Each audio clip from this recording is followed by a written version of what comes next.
The clouds parted over the Isles of...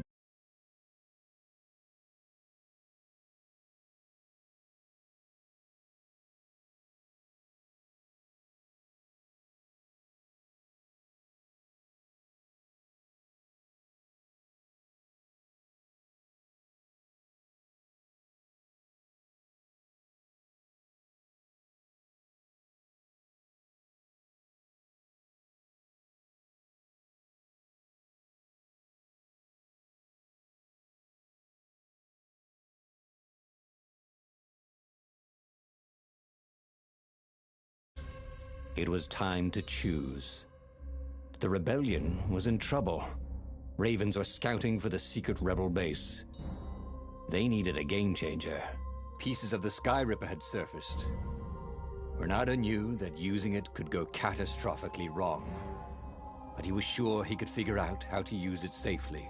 Also, a temple had risen out of empty desert. The Emperor had brought the Sky Ripper pieces up out of ancient burial by his obscene rituals.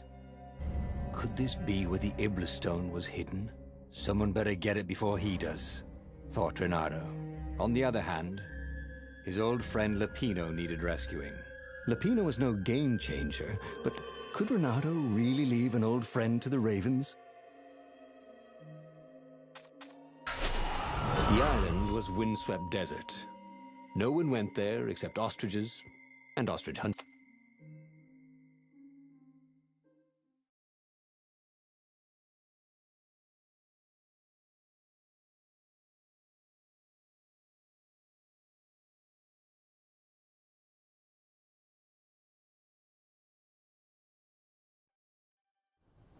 Every child could sing verses about the Sky Ripper, but ancient codices held hints of other things. A stone that ate souls, a ruby that drank blood, a jewel only a righteous man could give away. Were all these things the Iblis stone? Long hidden in a buried temple? Another ancient item that was only resurfacing now? Drawn up from the deeps by the Emperor's horrific rituals?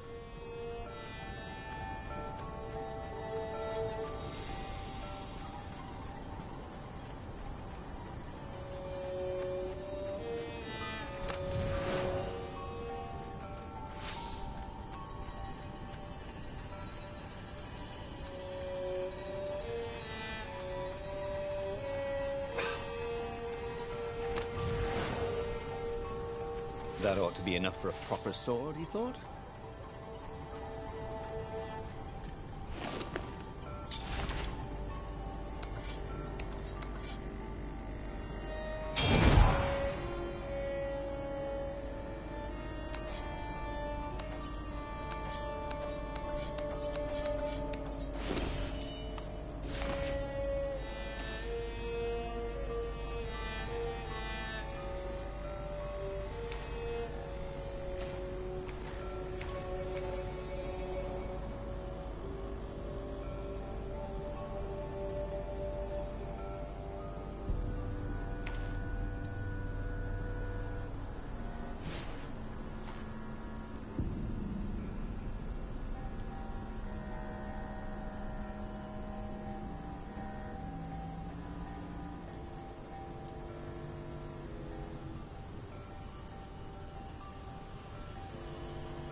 Renato distrusted doors that opened automatically, especially after being buried for millennia.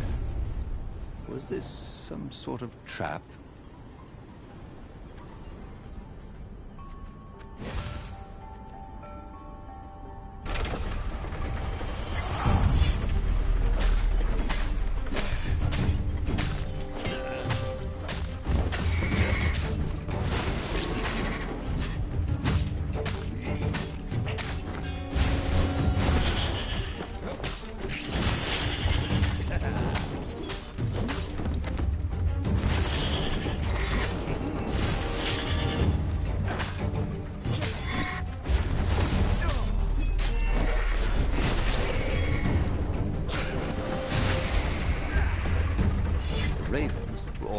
here, cawing in frustration. They were still searching for a way in. Good. Then he hadn't come too late. Boom!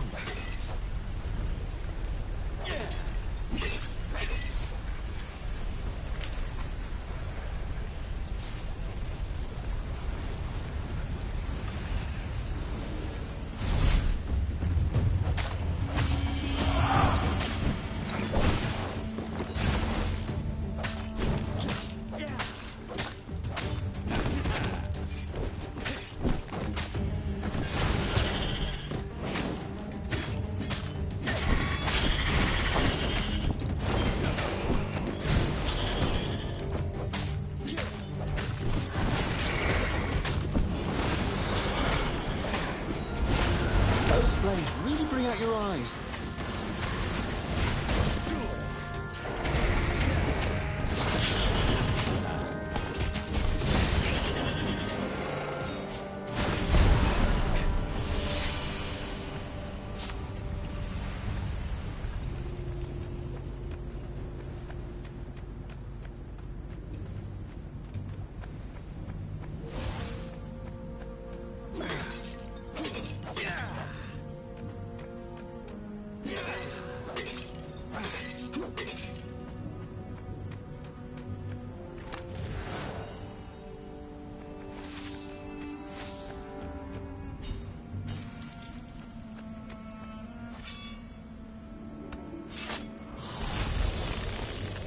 Or I could go that way, he thought.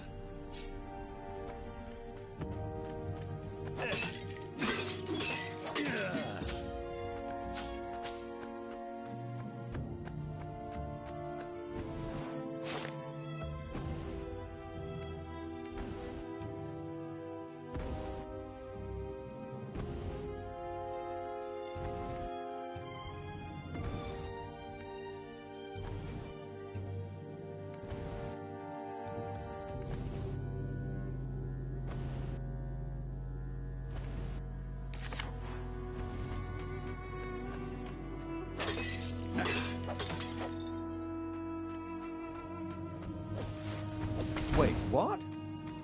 How was he outside? Hadn't he taken an elevator into the depths of the Earth?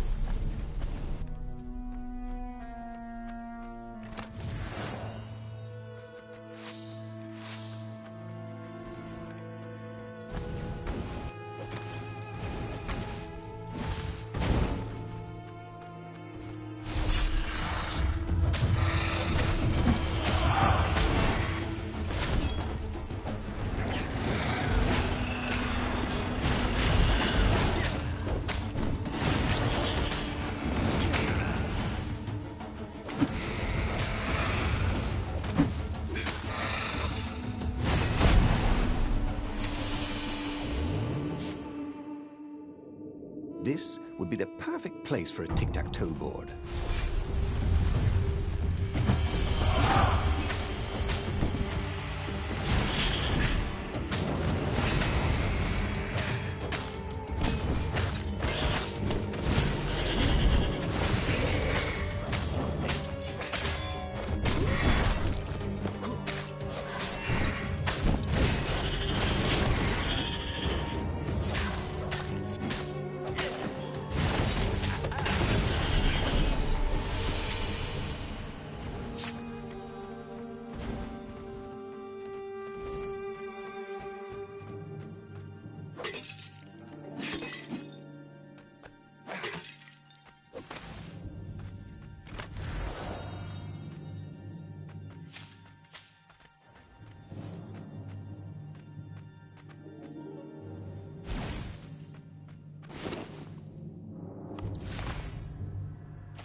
How could a temple to Iblis still even exist?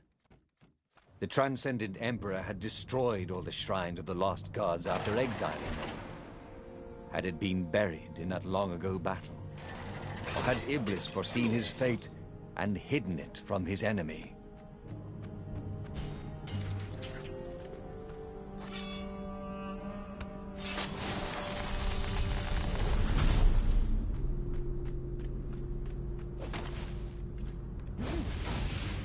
say, how are you guys fixed for life insurance?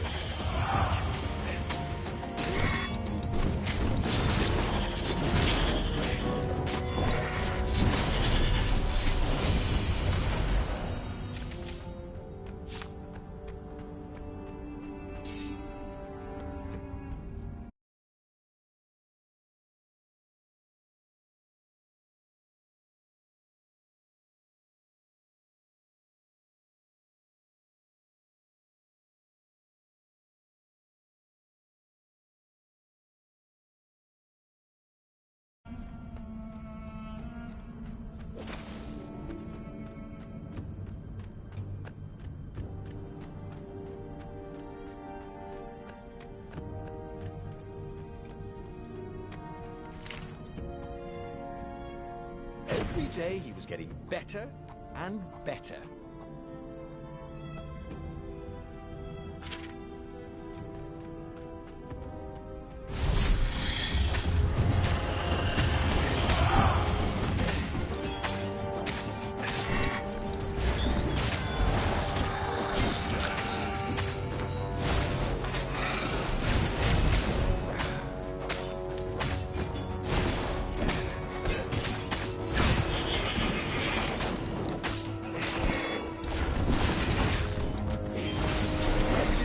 Between us, if you don't mind.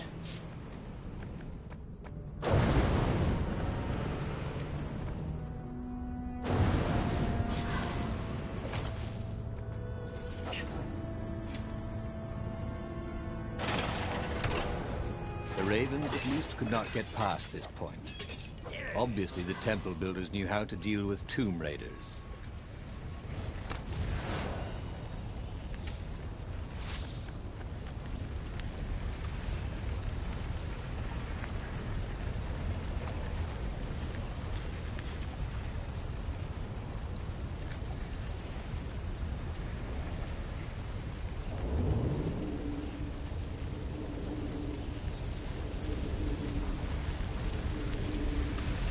Renato hated cannon traps.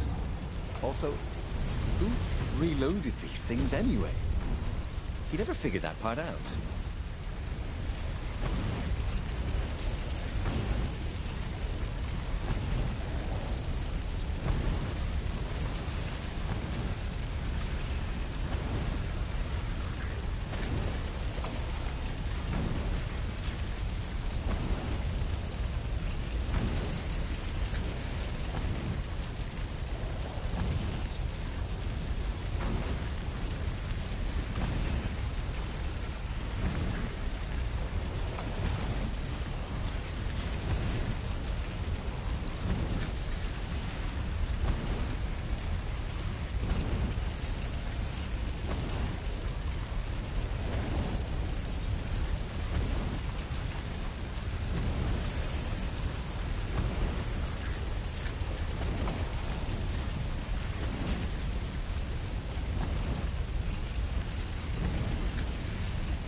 It looked like they'd forgotten to turn off their flamethrower.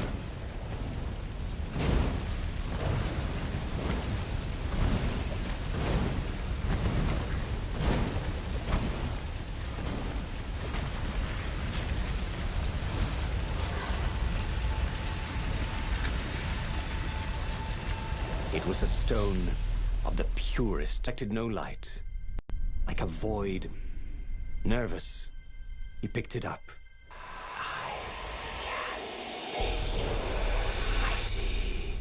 Who said that? It was the stone. Eager. Thirsty. Kill the Emperor's daughter. Now you, Emperor. That seemed tempting and terribly wrong. Zenobia was the Emperor's greatest general and a potent witch. But they had been close once, and Renato wasn't sure he really wanted to be Emperor. Why not capture the core of Sky Ripper instead?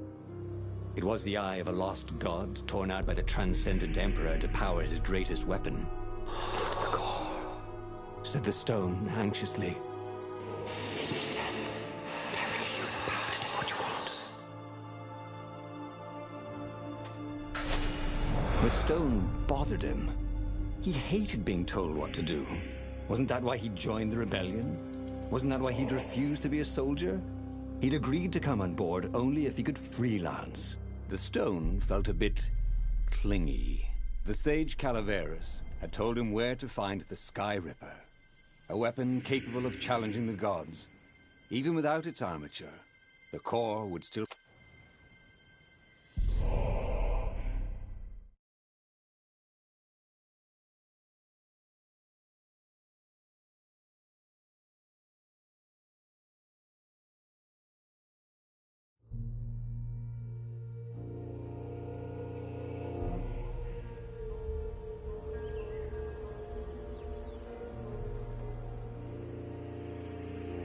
The moment he landed the Farfarer, Renato had a rare feeling of regret.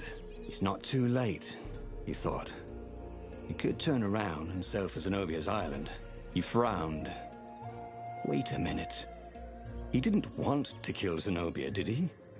Sure, technically she was the enemy, but they'd been at Sword Food School together. They'd never been lovers, but somehow they'd been closer. She'd told him every secret about herself. Except the biggest one. That she was the Emperor's daughter. No. Kill Zenobia. Whispered the stone. Before it's too late.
Ah, the road less traveled, thought Renato. How intriguing.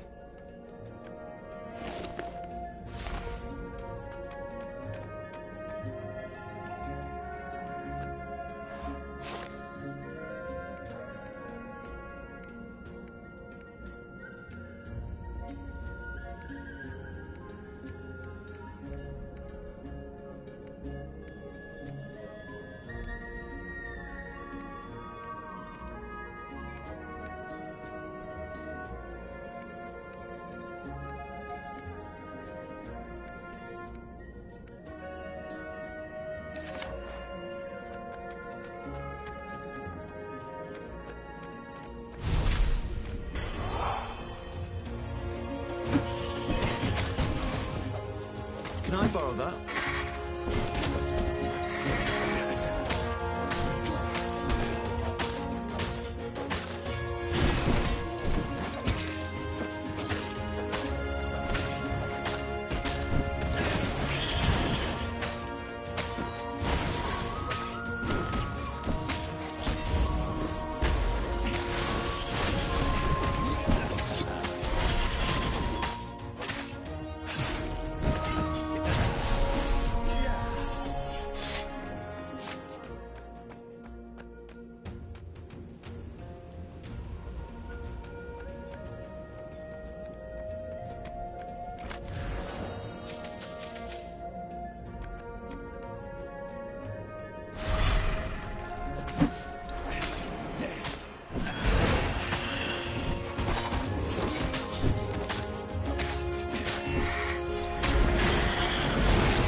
There was something sour in the air. Like the earth had ruptured over something that had been fermenting for a very long time.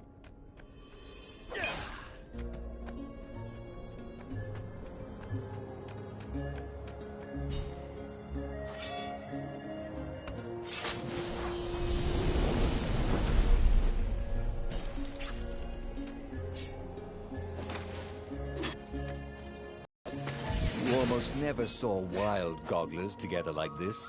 The toads had to train them not to peck each other to death. So these had to be imperial gogglers. That meant ravens were up ahead.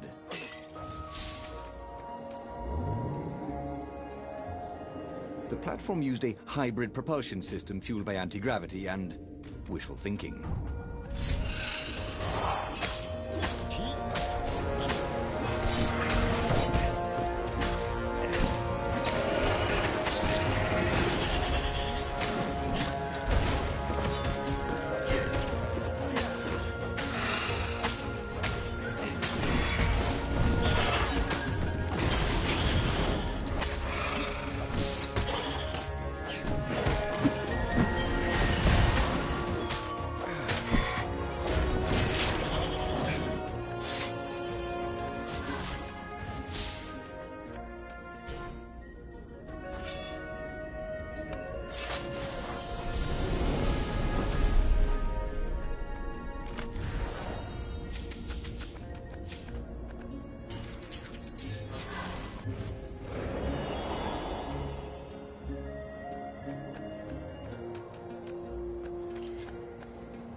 The stone hadn't lied about what it could do for him.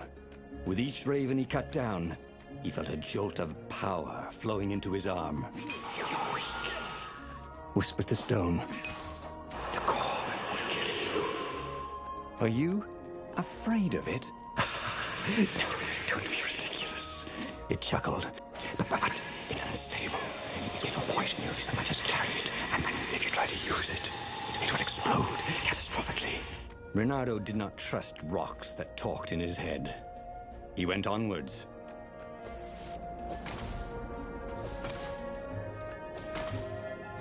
You'd think at this rate, the Imperial Army would run out of ravens.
Of course there was a puzzle. You couldn't expect the transcendent emperor to bury a god's eye in a leather sack where anyone could pick it up.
As he approached the core, the stone became hysterical.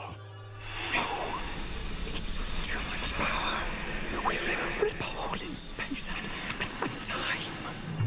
He had a sudden vision of plunging his gauntlet into the core and dying in anguish.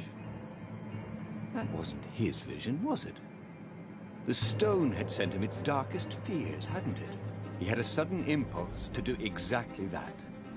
He raised his right fist and plunged it into the core. There was a rush of light. He thought he could hear the stone screaming. And then he passed out. When Ronaldo came to, the core was gone. But the Iblis stone was no longer black, but glowing with a blue light. And it was silent.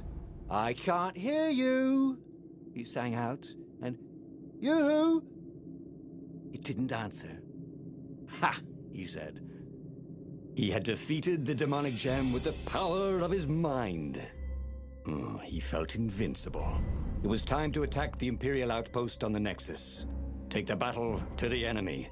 But among the huge crystals, there was also an observatory. A wise man would probably ask the scientists exactly what he had first. How wise was he?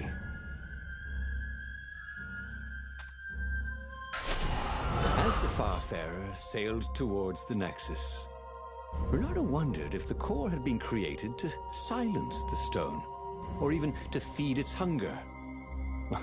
Honestly, he didn't care. He felt terrific, and he appreciated the quiet inside his head.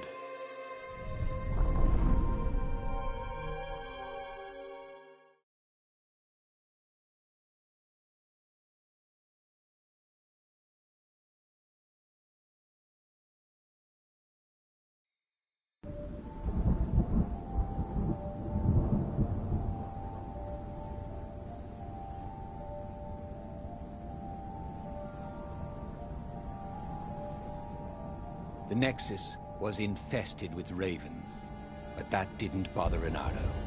With each death, the converted Iblis stone in his gauntlets glowed brighter, and he felt stronger. Wow. He was getting a bit bloodthirsty, wasn't he? Well, he wasn't worried. He was a warrior. They're supposed to be bloodthirsty.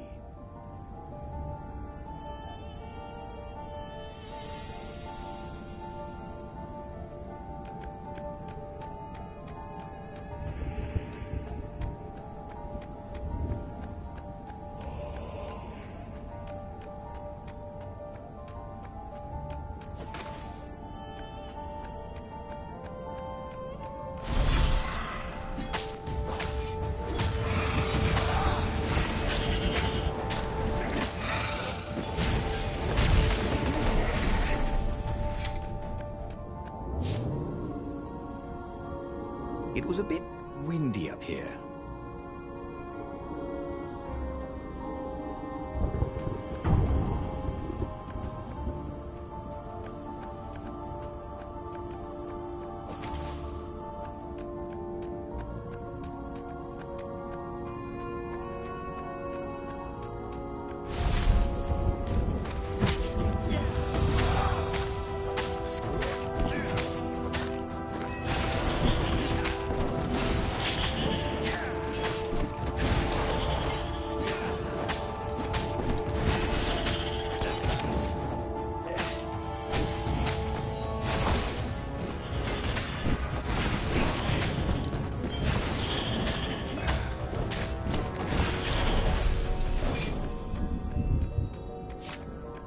The core, absorbed in the stone, was doing its job perfectly.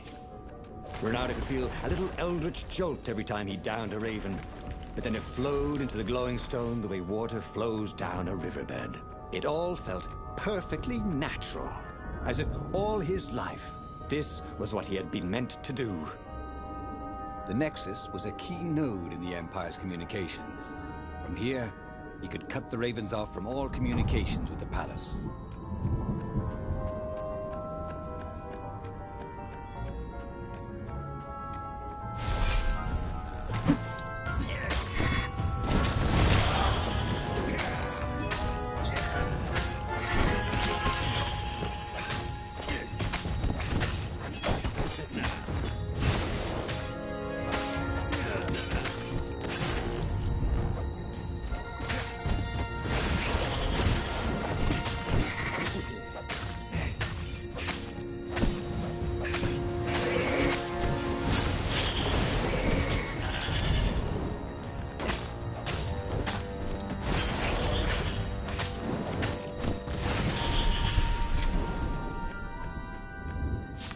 Renato tore through the last remaining guards at the outpost like hot coffee through snow.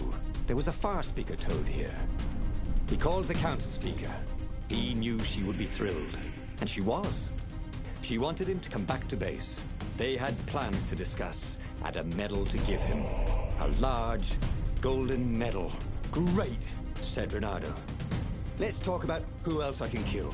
Then the far speaker croaked again. Hello, Renato, It said. If you get sick of slaughtering second-rate birds in the Nexus, I'm waiting for you in the mountains. Zenobia. She missed him. She loved him. Once she saw how awesome he'd become, maybe she'd join him. They'd kiss and... Well, if she did refuse for some reason, he was no match for him now.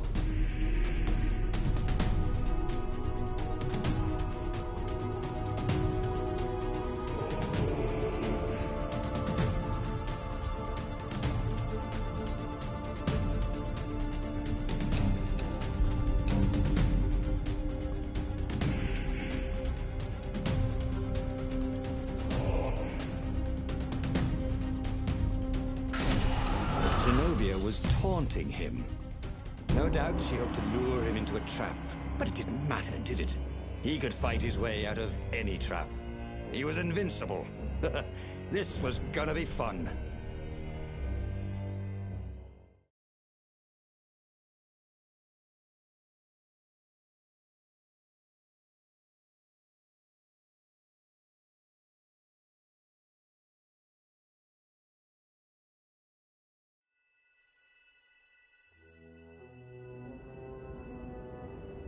So where was this ambush? Renato couldn't wait. At Sword Fu school, she'd always studied a little harder, practiced a little longer, complained really a lot less. And then she'd become a sorceress. He'd always known he'd have to take her by surprise or not at all. But this would be a surprise indeed.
shield?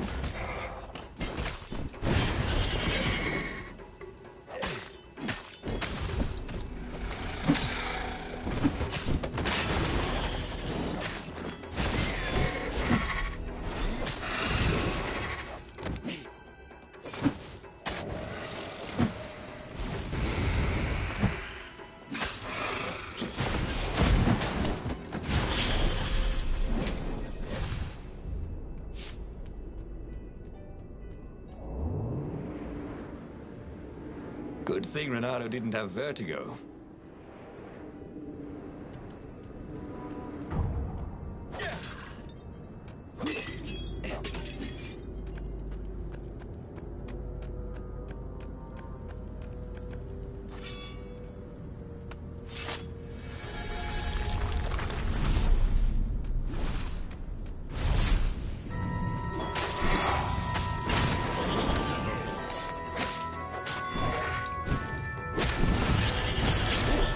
With the new aerobics craze.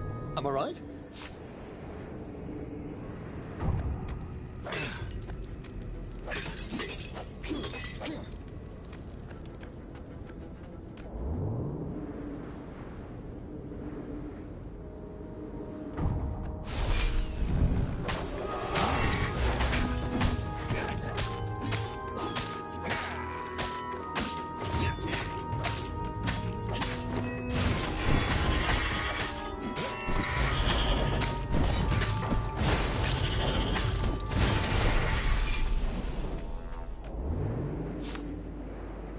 The mountain paths were infested with ravens.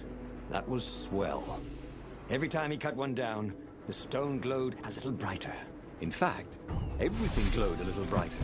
Look how white the snow was. How very blue the raven blood was. Seriously? Where was she? He wanted to try his strength against hers.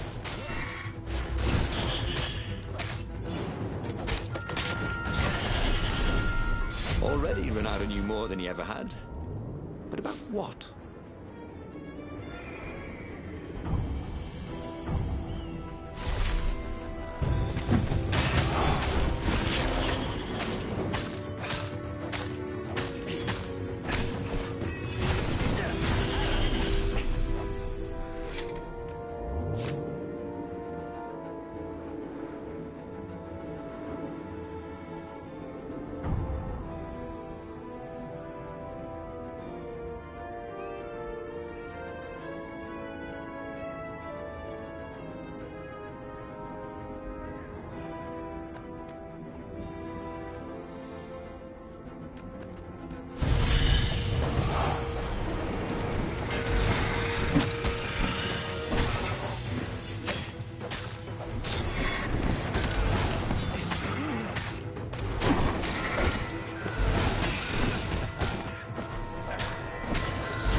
They didn't want their things broken. Renato felt antsy. He'd found a source of great power. But instead of joining with the rebels, he was on a fool's errand the Emperor's daughter had sent him on. The rebels were preparing a last-ditch attack against the Imperial fleet, counting on Renato to show up in time. Would he be too late?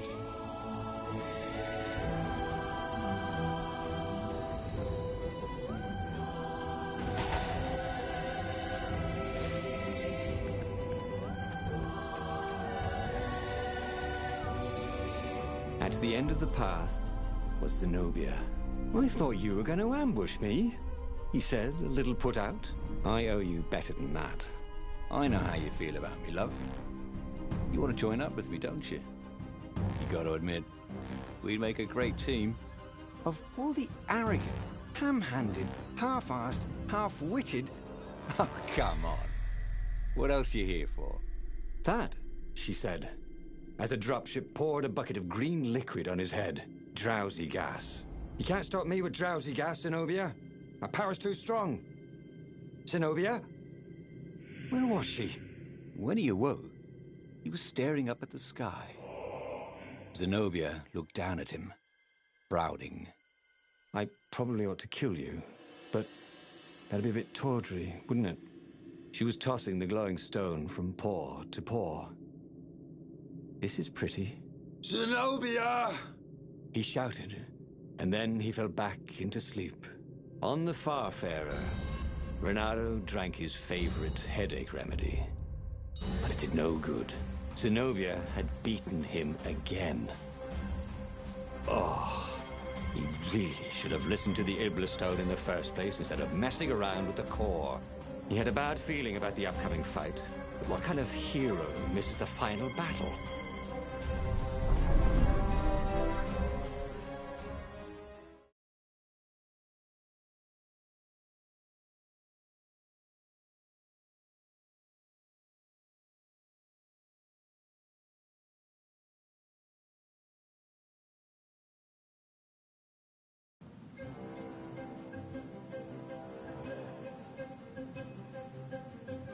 Renato was bruised and tired.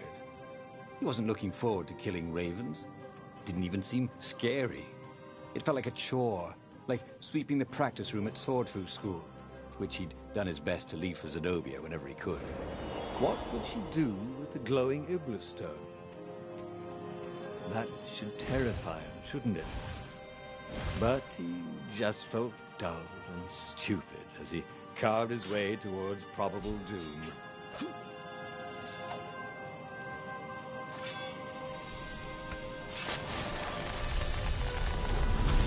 There was a pleasant breeze coming through that door. Had it been closed before?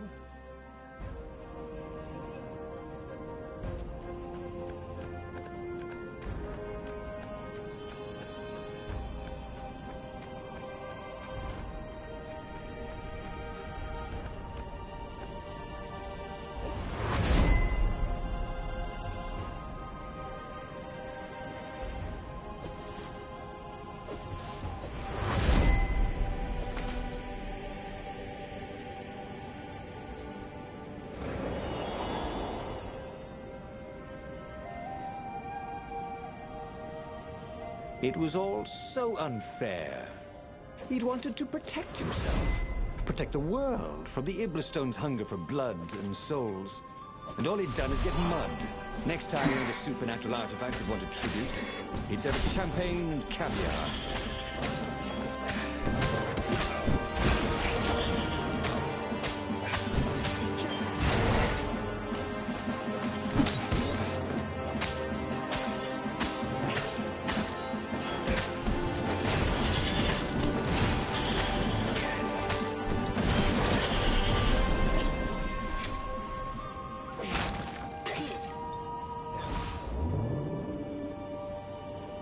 This was definitely better than pulling yourself out of the bucket.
Zenobia was cleaning blood off her sword and weeping. "It's so hungry. I can't stop killing," she said. "But I fed it the core of the Sky Ripper, and now he's hungry again." She wept. It was true. The Iblistone was black again, a void that seemed to suck all the light out of the sky. "Take it from me, Renato, while you still can." "Okay. I'll take it," he said. Yes, he thought. This is what it means to be a hero. To save the soul of even his old enemy when it looked like all was lost. He stepped forward to accept the sword from her outstretched hand. She flipped the sword, and the blade went into his gut. As the Iblistone sucked his soul into its infinite darkness, he could vaguely hear a voice, something like Zenobia's chuckle. Sucker. He should go back to some of the choices he'd faced before. Maybe there were new paths that had opened up, like those doors he was opening up all over the map that took him to new treasures and around his enemies. But he'd learned another true thing. The Iblistone was evil. It would try to corrupt anyone who used it.